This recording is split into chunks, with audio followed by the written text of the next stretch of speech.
All right, welcome back to the Pure Playbook. I'm Dr. Dustin Bosson here with the Dr. Nate Merhaut. Just another episode here, bringing information for student athletes and their parents trying to keep up. We're going to break this one down from a fundamental standpoint, all based on recovery. So over the past month or so, we've been going down a road of laying down some foundations on what we do here at the health facility at the Pure Athlete, the health center for student athletes and professionals. So we're going to break down recovery. So make sure you like, subscribe, check out the social medias, website. That seems to be working well. We've got a lot of great info on the website, a lot of good feedback. It seems very user-friendly. There's a VIP section. If you're blessed to get back into that, it means you're referred by somebody here in the practice. So there's all kinds of cool things in there and more to come. But let's jump into it. Let's talk about recovery. Yeah, so recovery is definitely a big piece. It's a big piece that we see is missing or lacking. So not enough of it's being done. And that's why we see a lot of these overuse injuries. And we want to approach this in a way where it's a multifaceted approach for recovery, where there's physical recovery, nutritional recovery, mental recovery. And we're going to touch on each of those categories and give you a couple examples of each. Not deep dive too much into each one because we don't want to. We could spend hours like we always say, but we'll briefly overview and then obviously do the deep dives later in other podcasts. So let's just jump into the physical side of things. So physical recovery is mostly what people think about when they think about recovery. And so this one will be the larger category, and we'll go through more of the stuff in this category, but doesn't mean that the other two categories aren't as important. Right. And we'll deep dive into those more and show you basically how important those are when you have individual podcasts on them. So simply, first part of the recovery stage is going to be some active recovery. And a lot of times that's one thing that is being done at the end of practices or games. You'll get the cool down exercises, light walking, jogging, simple exercises, sometimes some stretching, mobility work to do that. And one of the goals of that is to kind of work out some of that lactic acid that builds up from the performance, and it helps clears and reduce that so that fatigue's not as much and you don't feel that bad the next day. So that's one of the things.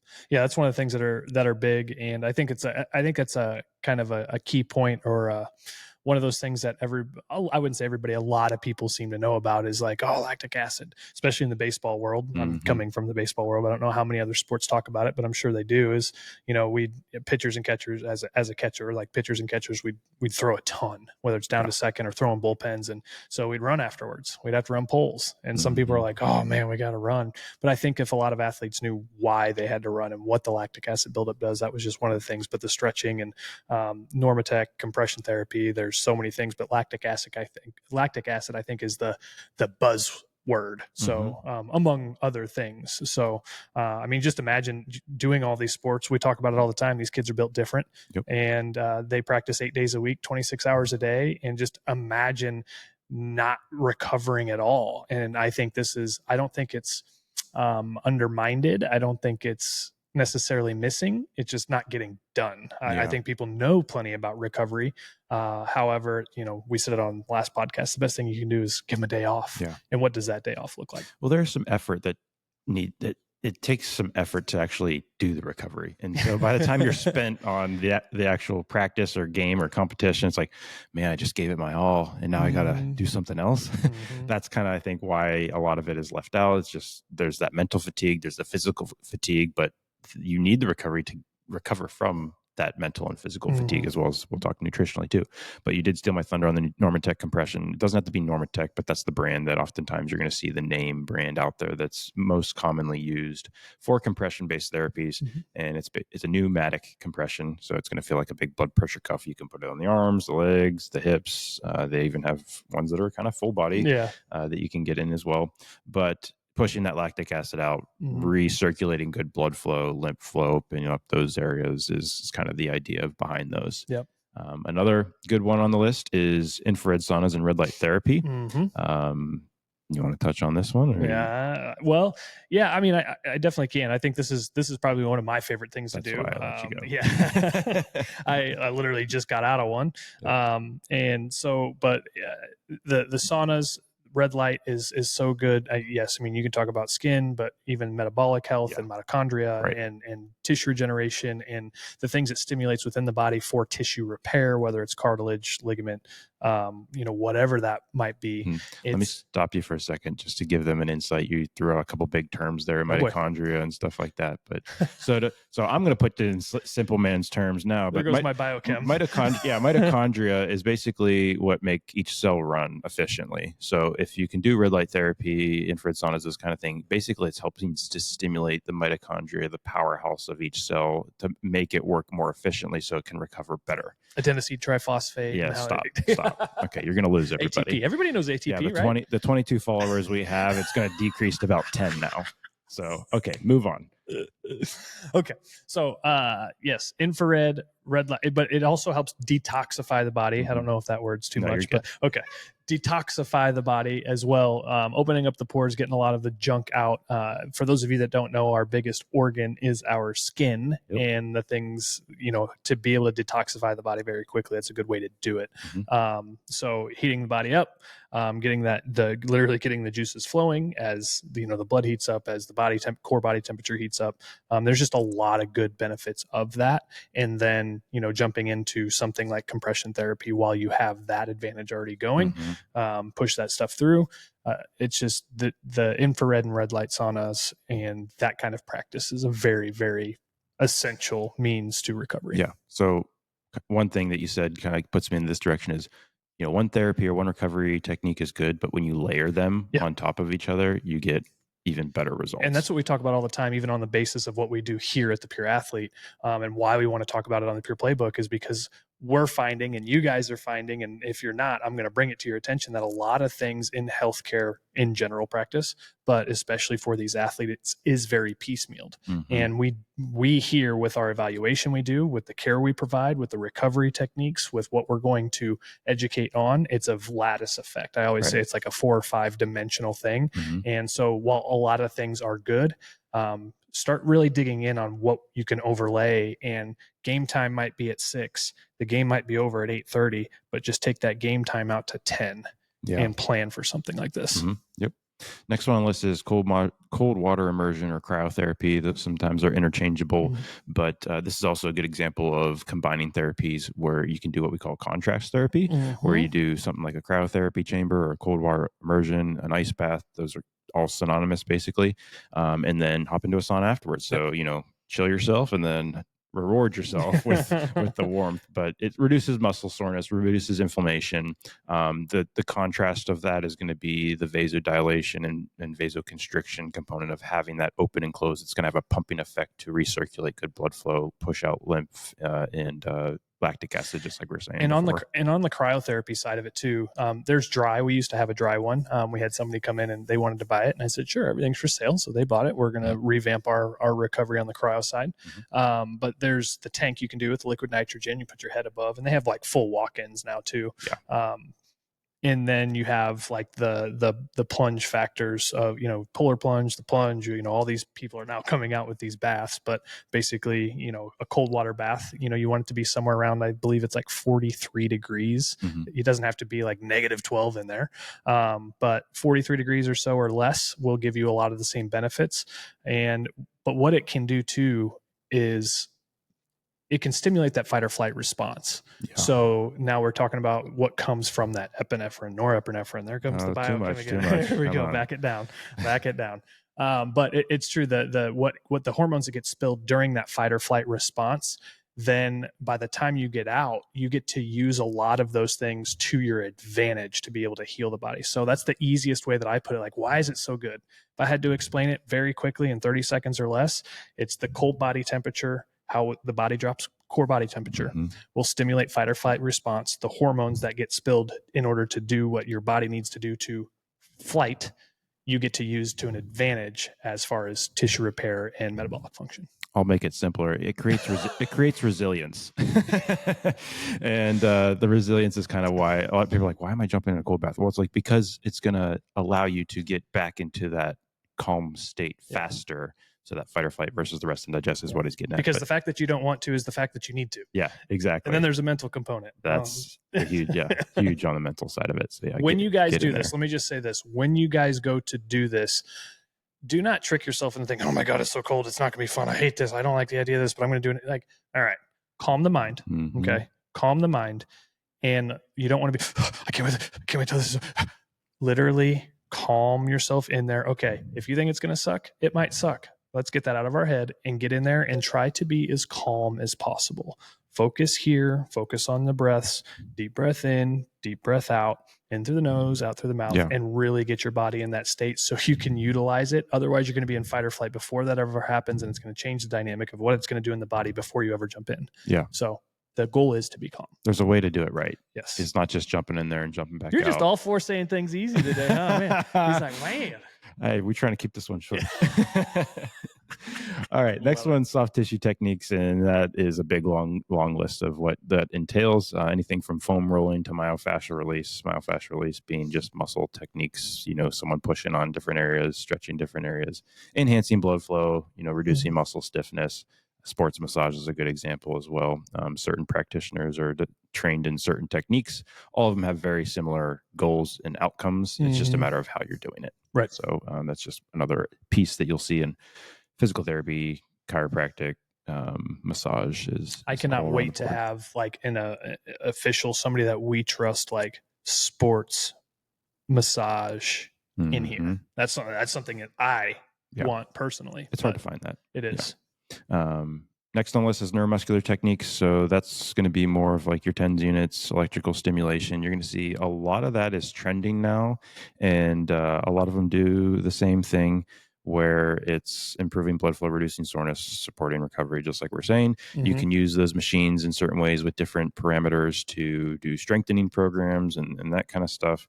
But you'll see all kinds of cool devices out there. They look really techy and that kind of thing. You can pay anywhere from $5 to a couple hundred or a couple $1,000s for them, but they're all pretty much doing the same thing with that. So kind of those sticky pads that get put on you, and you feel this little tingly sensation as you're going. So another good one to stack on top of other techniques. One that I love in here as well, that is going to be something we have in our office and something that we love. It's regenerative therapies, specifically the non-invasive tissue regenerative therapy that we have. And I'm just going to plug this one. I just saw a really cool research study, and there'll probably be more coming out, but the non-invasive techniques are actually going to be better. And the reason for that is because they're starting to see that the invasive techniques, where they're actually extracting your own stem cells from a hip surgery, going in the bone marrow, taking stem cells out, centrifuging, blah, blah, blah, injecting them back in, they're finding that there's maybe sometimes 1 to 3 cells being re-injected. And that could even just be an error on the count. So the fact that some of those actually do work. Could it be placebo? Could it be just injecting something into an area and the body's taking care of it from there from a healing standpoint? Maybe. So there might be some other factors that are taking place there. But the bottom line is there are regenerative techniques and therapies out there. We have one of them. It's a non-invasive one. And we get great results with it. I thought you were going to go down the route of the study that we did this past week with a 14-year-old high-level soccer player that we brought back from a rolled high ankle sprain. And now is clinically, ethically, morally able to go to Minnesota this weekend and actually play. Yeah, that was a cool, like, kind of getting her the return to sport kind of a test that we did yesterday, and I kind of got beat up actually. She was kind of pushing me around after I pushed her around. Oh yeah. So. Yeah, I mean the test you did afterwards, literally striking. Yeah, but that's a perfect example of. We've used some recovery techniques with her. We use the regenerative therapy. We've used the Normatec. We've used even some taping techniques to help with blood flow and that kind of thing. We've used some soft tissue techniques. And then actually the last one on the list that I'm going to get to right now is a combination spinal decompression or decompression itself. Traction could also be used in chiropractic care, which I did both. I did some chiropractic care. I did some traction modalities to the ankle to help with mobilizing some fluid as well as the joints in that area. And that is a piece that we are not going to forget to talk about because it's so foundational.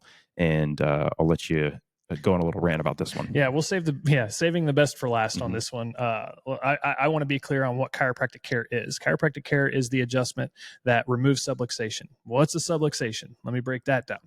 Subluxation is a misalignment of the spine that puts pressure and irritation on the nervous system. That pressure and irritation on the nervous system, it can cause symptom. And everybody thinks of that. Oh, chiropractic care, relieve pain. I got a rib out. Okay, cool. Get it. Now hear me on this, because that pressure and irritation from a misalignment of the spine can also decrease function. It does decrease function. Heart, lungs, liver, kidneys, adrenal glands, like the nervous system has to feed all of that. So even a misalignment of the spine, putting pressure on the nervous system, decreasing function, can also decrease coordination. Now you're decreasing performance, not only of the body, but on the field, between the lines. You need to get adjusted whether you feel like you need to be adjusted or not. And the chiropractic care side of it, that part of the profession has done a very poor job of being very greedy and also educating you guys on what it is that actually is. So my whole heart in a lot of this is to change the stereotype of chiropractic. And if any athlete's doing one thing in here, they're getting adjusted. And we're starting to hear that. It's like, oh my gosh, we had no idea. My daughter is starting to see this. She's sleeping better, her cycle, and he's starting to focus in class more. His grades are going. It's like, that's not by mistake. So the chiropractic care is the component of all of this. Because when we talk about normatec compression and we talk about getting lactic acid out and metabolic function and a lot of these things, it's like if the body's not performing at a high level, you're decreasing function across the board, inefficiency across the board. It's like, does your car run if you have an 8-cylinder car and you pull 2 plug wires off, does it run? Yeah. Does it run very well?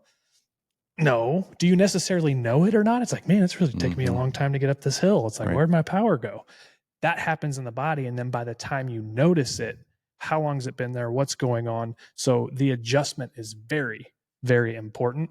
And if all I had to do in here was adjust and shake babies and, I guess shake hands and kiss babies, I'd do that. So does it matter which way you say that? Used to shake my babies. I just want to eat them. Love them so much. So chiropractic care is the biggest component of what we do here, and it's latticed in, again, the 4 or 5 dimensional space of protecting and building athletes better. And I'll be super honest with you. For those of you that make it to this podcast, if you walk in this door of the Pure Athlete, like I hardly tell people I'm a chiropractor anymore because I get the stereotype. But by the time you start care here and walk out, you're going to be like, why doesn't everybody know about this? And just coming from a different perspective and changing that stereotype and literally giving you guys what it actually is and does for you. Because imagine just having that function just decrease the whole time and you feel it and we hear it. We're doing all the right things. We felt like we've done this and we've done the recovery and we have the boots at home and we're doing saunas and they do this at the club fitness and and they're doing all the things. Like we feel like we're doing everything and we're just getting so frustrated. Have you looked at the nervous system? Have you looked at the structure? Are we building this all on a faulty foundation? Are you like grading for your foundation of your house and that grade is running right back to the foundation? Yeah. What good's that going to do? So let me simplify this for you guys. It's get adjusted. Get checked. If you need adjusted, get adjusted. All right, let's move on to the second category since we went through that physical one and that was a big one. So second one's going to be nutritional recovery. And again, this is a big passion for you. So I'll let you speak briefly on this one. And first off is just kind of more macro conversation, but protein, carbohydrate intake. Talk more so timing of that and kind of what you need to take when you get it. Yeah. So this depends athlete wise, make wise, what you're trying to do, build, sustain, drop, cut, what sports do you play? What position do you play in those sports? All those have to be taken into account as far as proper nutrition, especially on the recovery aspect. And it also takes a metabolic function internal look to be able to do this properly.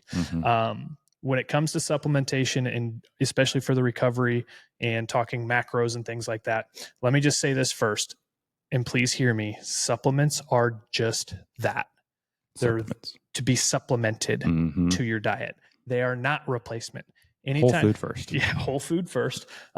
Take a meal replacement shake. That's an advertising thing to show you the ease of aspect of shake this up on the go. Right. That is great, but it's not meant to be a replacement. Use those things as a supplement. So depending on where you're at in the phase, and again, we'll do a whole nother podcast on this, depends on how much protein you eat before the game. What sport are you playing, first of all? How much protein, how much carb, how much fat? What do you do during the game? Because during the game, nutrition is really going to help on the recovery on the back end. Halftime, between quarters, whatever it is, what do you have? Like, put it behind the bench. Teams should have that. If anybody has a small business out there or a big business out there that wants to do something right and sponsor a team, find good snacks and things that these kids need that have no dyes, no artificial sugars in them, and get them good quality stuff for in-game. But to do this right, we've created a metabolic panel where it's simple blood draw, and we check 7 or 8 pages, over 100 markers of things to be able to dial in. And we have a male specific and we have a female specific. And it's also specific to athletes. It is. So it's not just athletes. General population. So we could run this on general population, but for the sake of this too, like, there would be other things that I would add for that. But this, we have designed this for the pure athlete. We actually created our own thing in the in one of the suites that we use that orders the blood work for us. We made a custom panel that's called the Pure Athlete panel. Like, that's what they get. And it's very important to be able to dial this in. So from a recovery standpoint, give me a one line, just after a game, what's the time frame you want to be eating and what should you be eating? Very broad. Within the hour, I would get in, I would say 25 to 40 grams of protein, and I would get in good fast dissolving liposomal electrolytes, and not necessarily a whole lot of sugars. There's certain sugars you want to eat, good sugars, have some fruit, get replenish some of that glycogen. So within the hour, 20 to 40 grams of protein. I would get, 30 to 40 ounces of water in with some sort of electrolytes. And then, yes, the handful of gummy bears has a thing to it, but get the stuff that's colored with vegetables and not dyes. Yeah. So I'm going to summarize this one for you. And it's just going to be eat more protein or eat more chicken. Is there a business out there that says that? Yeah. All right. Mental recovery is going to be the third one. So mental recovery, this is, again, a piece that I think is oftentimes missed or left out. And there's such a mental game with playing a sport, with dealing with injuries. And if we're not addressing that side of it, then we're missing a big piece of it. And it being one of our pillars, we cannot leave it out. So what are some of your favorite techniques for mental recovery? Making sure coaches know that the mental side of the game starts with them, and they can affect the recovery that an athlete has on the back end. So just know that as a coach or as a parent, just know the mental side of the game starts from top down, because how they need to recover mentally after the game could have been provoked, hindered, or actually accelerated by you in game, and what happens directly after the game. But on the mental side is, what I used to do was, when game was over, I would literally, I would sit, especially most of the time I would sit after the game. I'd still have my gear on. It's shin pads and everything, and just take a second, go shake hands, sit on the bench, and just take a second, decompress, and just take it all in, and not stay so much in the hype. If there was any angst, if there was anything that you wanted to whine, bitch, moan, complain about from the game, take a second, empty that out, and start there. That was number one. I don't know if that was something that you had done, but this is I think a piece that the mental side is going to be different for every athlete. And a lot of that has to do with personality traits and how you process things and go about things. Whereas oftentimes the physical and the nutritional side of it, it's going to be pretty, set for, the sport, the position, the athlete that you're dealing with. Whereas the mental, it's like you get to kind of pick and choose how you recover and what works best for you from a mental standpoint. The one thing you don't get to choose is the sleep component of it. And that's the one important thing, is that we need sleep to recover too, because that does put you in the rest and digest, that parasympathetics that we were talking about before, so that your body can actually heal itself and repair.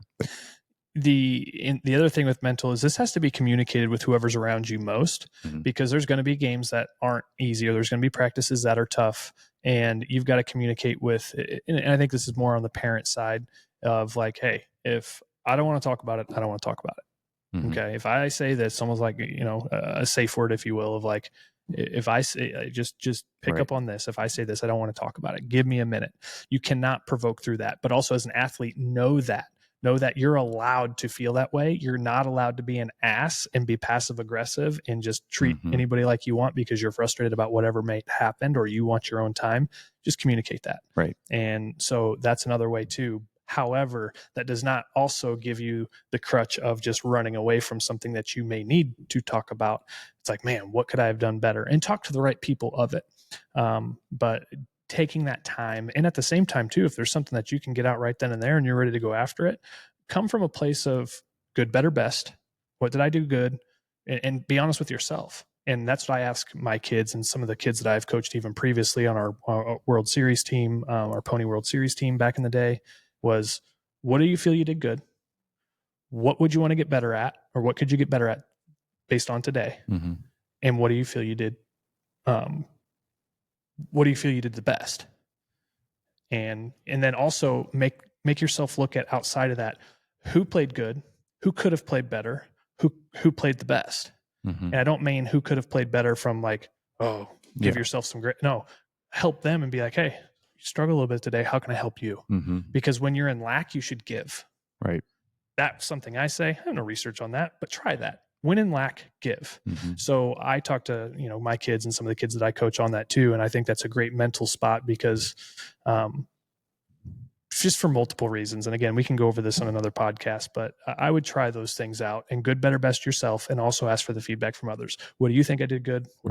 And coaches and parents, please listen and honor that. And if you don't have an answer, tell them that, because it's very easy. And I've done it as a coach too, to be like, oh, well, you could have showed some more effort out. It's like, whoa, hang on a second. Whoa. Like they're asking from a personal perspective, but mental game's tough and I love it. And there's so many different dynamics to go through it, but I guess simply take the time after the game, acknowledge, kind of replay some things in your head for all the right reasons. What'd you do good? What'd you do better? What'd you do best? Do some breath work stuff. I do some athletic meditation, if you will.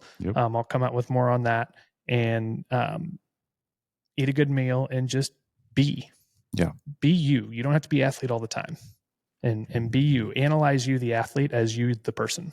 Yeah, I like all those touch points with whether it's you doing it yourself and mentally kind of running through those questions in your own mind, or a parent, other teammate, or a coach also going through those things, because they can all be supportive in that way too. So if there's a down, then if it's another coach, a player, parent, they need to have that mental support of that system around them to get through that if there is struggles.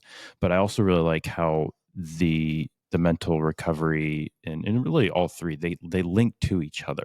So if there's lack of mental recovery, sometimes that can be because there's lack of nutrition. There's nutritional deficiencies that's not causing or allowing the mind to do what it needs to do from a focus standpoint, from a recovery standpoint, and even it shows like certain things in the research can cause like depression through sports with you're not Hangry is a real thing.